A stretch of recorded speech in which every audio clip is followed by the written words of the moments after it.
արդեն ասեցի, որ այս տանն է ծնվել Խաչատուր Աբովյանը, իսկ տունը կառուցել է իր պապը, պարոն Ապովը 1760-ից 80-ական թվականներին։ Իհարկե տունը ի սկզբանե շատ ավելի մեծ սենյակներ է ունեցել, տան հարկեր է եղել, բայց հիմա տեսնում ենք պահպանված 4 սենյակները կամ հարկաբաժիններ, ինչպես ասել են։ Հիմա գտնվում ենք Թոնրատանը, կտեսնենք մառանը, հյուրասենյակը եւ պատշգամբը, որը եւս հարկաբաժին է համարվել։ Հետաքրքիր է, որ կենտրոնում բնական է, տեսնում ենք թոնիրը։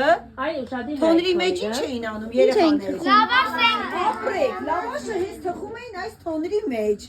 Բայց եթե թոնիրը վառում են, կրակ են վառում, պետք է չէ ծուխը ինչ որտեղից դուրս գա, ապա բոլորս նայում ենք առաստաղին, վերևում երեխաները, այս պատուհանը առաստաղի մեջ բացված կոչվել է երթիկ, իսկ գերանների այս շինվածքը, իրականում նաև ուզում եմ այնպես ասել, որ մեծերին էլ հետաքրքրող տեղեկություններ տամ, շինվածքը կոչվել է հազարաշեն երթիկներ։ Ճարտարապետական ինքը բացառիկ կառույց է, անկյունաձև գերանները այնպես են գործված իրար դասավորել, որ անձրևաջրերը ներս չլցվեն։ Ու ինչպես տեսնում եք, լայնից դեպի նեղ գնացող, բարձրացող ուրեմն ձևը կոչվում է այս հազարաշեն երթիկ։ Հիմնականում երթիկը բաց էին